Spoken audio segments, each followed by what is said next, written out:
Doctor करने वाली है मैडम देवयानी को कॉल। जी हाँ, देवयानी को कॉल। और यहाँ पर देवयानी को कॉल करने के लिए कोई और नहीं बल्कि मिस्टर नक्श कहने वाले हैं। जी हाँ, ये बात आप और हम जानते हैं कि स्टार प्लस के सीरियल ये रिश्ता क्या कहलाता है में हादसा हो चुका है।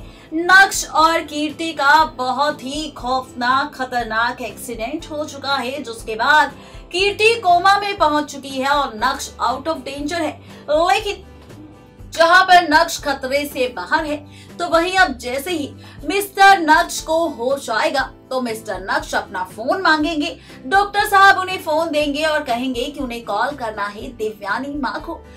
जैसे ही वो देवयानी को कॉल करते नजर आएंगे तो डॉक्टर साहब करेंगे कॉल देवयानी को और खोलेंगे राज देवयानी के सामने कीर्ति को लेकर कि भाई कीर्ति को लेकर ये हादसा हो चुका है, हॉस्पिटल में है आपकी बहू और बेटा।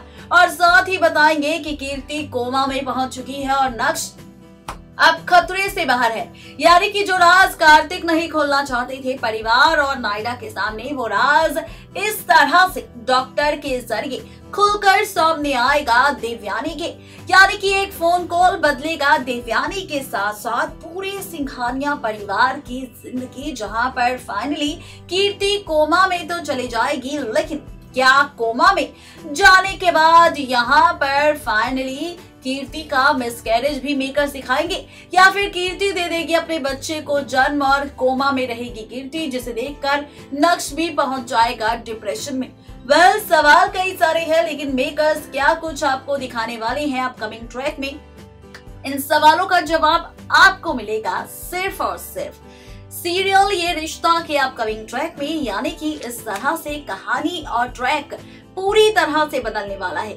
यानी कि डॉक्टर साहब का एक फोन कॉल खोलने वाला है राज कीर्ति के साथ हुए हादसे का और साथ ही नक्श को लेकर। देखना दिलचस्प होगा जब देवयानी के सामने इस हादसे का सच आएगा तो क्या होगा बेचारी देवयानी का हाल। क्या देवयानी ये राज खोलेगी सबके सामने या फिर हॉस्पिटल में पहुंचकर शुरू होगा कोई नया ड्रामा। सवाल खूब सारे हैं, लेकिन क्या कुछ होगा ये देखना बेहद ही दिलचस्प होगा।